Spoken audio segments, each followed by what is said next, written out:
Hey, welcome back. My name is Alex. I'm a freelance videographer and filmmaker, and today we're taking a look at a video from one of my favorite YouTubers. His name's Jake Tran, and he makes videos on a lot of controversial topics. I don't know if a reaction to this really fits into my channel, but I do talk a lot about K-pop, and this popped up. So I figured, why not? If you're not already subscribed, hit that subscribe button, and let's jump right on into this video. Here's what you have to understand about Asians. They are racist. Okay. I don't know anything about the culture, but that is such a strong way to open up a video, just straight out of the gate. Wow. See, in the 90s, Japanese pop or J-pop was in its golden age. Records were selling in the millions. People were making a ton of money. But there was a huge problem with J-pop. It never became popular in the West. It was isolated to Japan. I completely believe that. That is still kind of true today. If it wasn't for K-pop, I don't think I would listen to any Asian music. K-pop really just took over, especially lately. During the 90s, Korean pop or K-pop was just in its infancy, and they took notice of all these inefficiencies in the Japanese model. J-pop was just not marketable to Westerners, so they aimed to outshine them. I could definitely see that. So they took this blueprint and then they added onto it and then made it better. They just improved on what was already there, and they took over. So you realize that the only way to make this business sustainable is to create the pop stars yourself, to groom them from scratch into a marketable sensation. That's true. Here in the United States, like Disney Channel and Nickelodeon, they've been doing that forever. Miley Cyrus, Ariana Grande, even Justin Timberlake and Christina Aguilera? No, Britney Spears. Britney Spears. You would need an army of K-pop stars. And to create an army of K-pop stars, you couldn't view them as human anymore. K-pop stars were now a product. And to create a product, you need a well-oiled factory. A heartless, brutal assembly line where innocent kids go in, and out came obedient, marketable, replaceable K-pop stars. So I guess he's gonna be talking about that brutal assembly line, as he put it. Because that's what we're all really here for, is the terrifying truth about the K-pop industry. To make K-pop a money-making and influence-spreading machine, you had to make it unique, distinct from things like J-pop. First, K-pop groups are large. They can have anywhere from 4 to over 20 performers in the same group. Like everything in the industry, this was done on purpose. That is so true. I've noticed with like NCT, there's like these different subgroups of NCT because all of NCT is just like 20 people. It's so large. But talking about there being so many members so that the audience can find one member to attach to, we see this all the time in like TV shows, for example, or even on YouTube. Think of Mr. Beast. He has a crew of like 4 or 5 people. They're reoccurring characters in his videos, and the audience will latch on to the specific members because they like their personality. So I could definitely see that with K-pop, especially with all of like the behind the scenes stuff that goes on, all of that extra content that's there so that we fall in love with the group or at least a specific member. One of the shortcomings of J-pop is that it's 100% Japanese, making it hard for Westerners to get into. K-pop, on the other hand, is known for blending Korean and Western styles together, making it much more marketable and accessible overseas. That is also so true. There's a lot of like trap elements in some K-pop. K-pop nowadays is popping up on the American charts. So they're obviously influenced a lot by that Western sound, at least if they want to push their music over here. The only non-K-pop song that I've heard personally is Lay Lit, and that just uses a whole bunch of trap drums too. J-pop labels were geo-restricting their music videos to only Asia. They banned the use of their album artwork online. They would even paywall full-length music videos to make more money up front. Imagine only getting to watch only half of a music video on YouTube. What? Could you imagine watching half of a music video and then having to go to a different website to watch it? That is ridiculous. That just kills the whole momentum of the music video. Such a disservice. That's something I love about K-pop, especially with making reactions, is that they at least allow me to make reactions. That's something that the Western music industry just doesn't understand. Every time I try to react to a Western music video, it gets blocked. The more that your music spreads, the more eyes go on to the music. Once we pick the boys and girls with potential, that's when the process really starts. Step number 2, have the kids sign a slave contract that lasts until they're adults. Some haters will call it a literal slave contract, but we like to call it good business. A slave contract sounds a bit harsh. I don't know in what term he's using that. Maybe it's just that bad of a deal that they're not making that much money and they're working for free essentially because they're not pocketing that much money. Many K-pop trainees start training as young as 9 years old, but that's the whole point. Oh, wow. Wow. Yeah.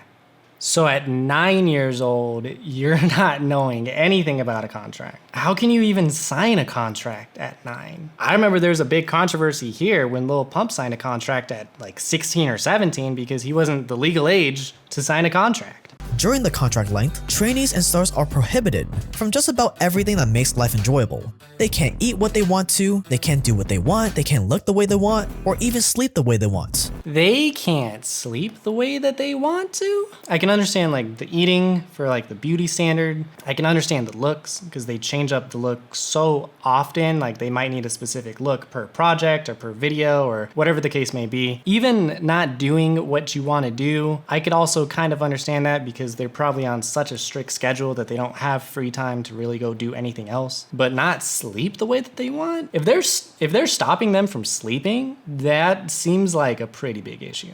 You get to control absolutely everything about their life. That is the price of just attempting to become a K-pop star. Of attempting to? I guess, yeah, right? Even with BTS, they had trainees and not all of the trainees ended up in the group. So I guess attempting makes sense because of all of the trainees that just don't end up in a group. But still, dang. K-pop trainees must pay back the money spent on training them before they get to make a single penny.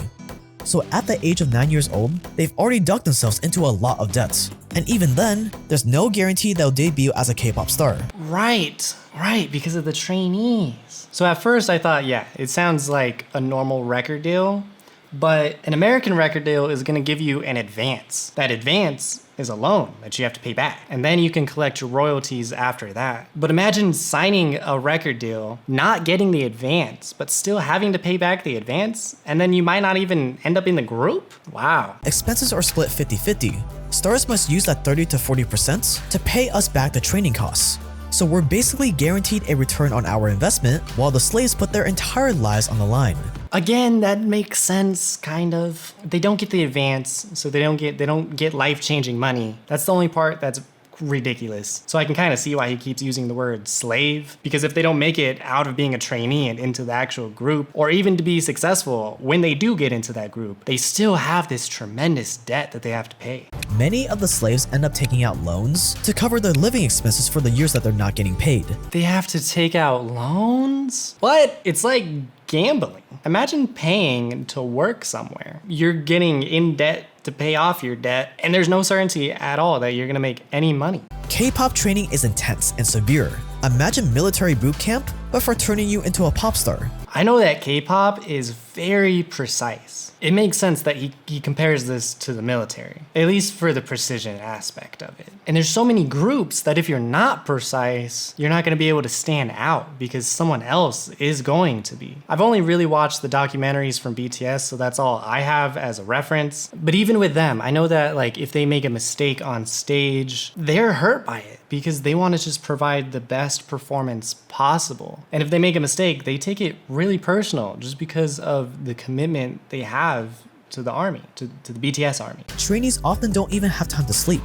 개인적으로 제일 힘들었던 거는 잠을 못 자는 게 너무 힘들었어요. What? Not being able to sleep takes us to a whole nother level. Like, you have to have sleep. You will get delirious without sleep. You'll be like a zombie without sleep. Like, they're gonna be in such bad moods, like nothing is gonna go great. Like, you need sleep. I get it if they like limited it to like 5 or 6 hours a night of sleep, but like, come on, they need to sleep. People need to sleep. After all this time and pain, only around 10% of trainees will ever get to debut as a K-pop star. Wait, that sounds like such a scam. That sounds so terrible. Can you imagine how much money these companies are making off of just the trainees that never got to debut? 90% of them still have to pay back all of that money for some reason. It doesn't seem like it's the trainees' fault that they didn't get to debut. They should be more selective with their trainees. K-pop stars are expected to stay as thin as possible.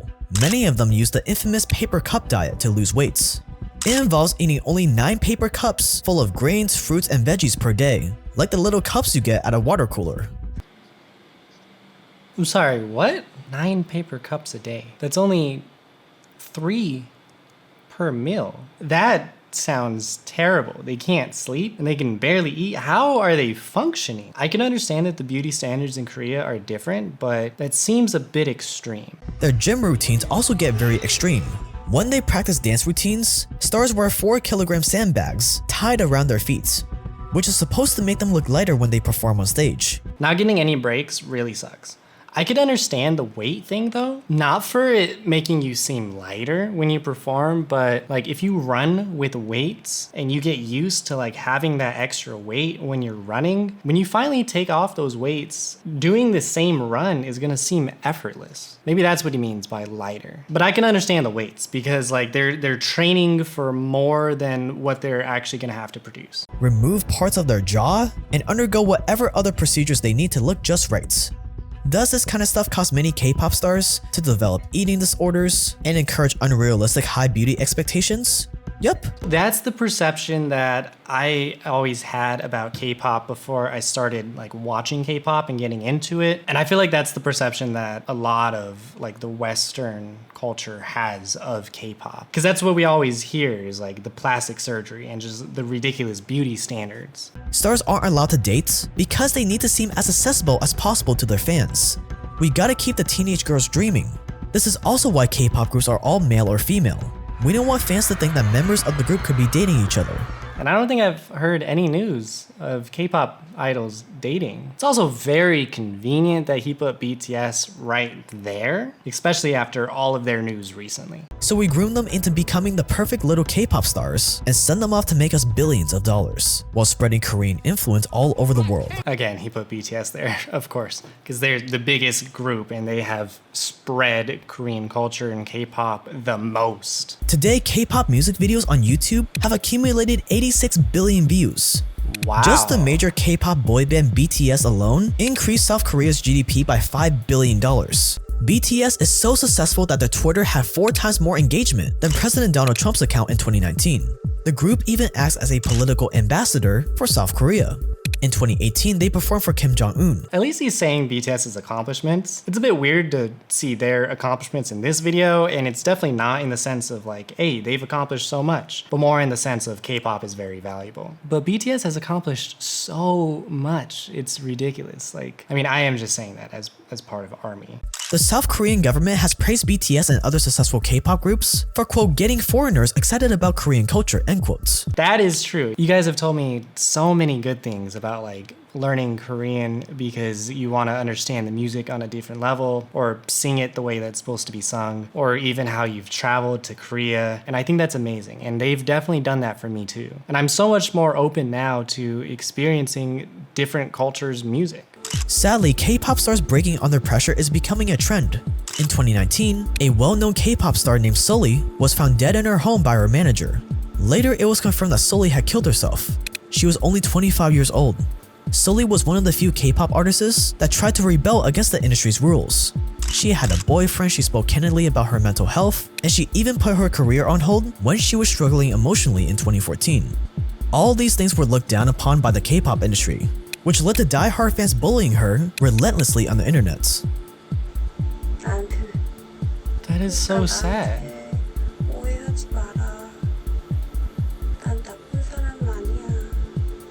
Eventually, it all became too much, and for Sully, there was only one way out. That is so sad. I know what it's like to be on the verge of committing suicide. When I was at that point, if I would have talked to somebody and they would have just made fun of me, I probably would have went through with it. Like, I could not imagine the pressure that some of these K-pop idols are under, or all of the training that they have to do. And he just talked about the suicides from the idols that were in the spotlight. Imagine the 90% of trainees that don't even get that opportunity. Imagine working for years for your dream, just for that dream to be stripped away from you, and you have to pay that money back. I just cannot imagine. Hopefully in the future, like better mental health practices are established so that we can at least prevent the suicides if nothing else is changed. I want to give a big thank you to all my Patreon supporters, specifically Caroline, Jemmy, Jessica, Julia, Kimberly, Lisa, Lucas, Melissa, Miss Heju, Sabrina, and Victoria. If you're not already subscribed, join the crew, hit that subscribe button, and all right.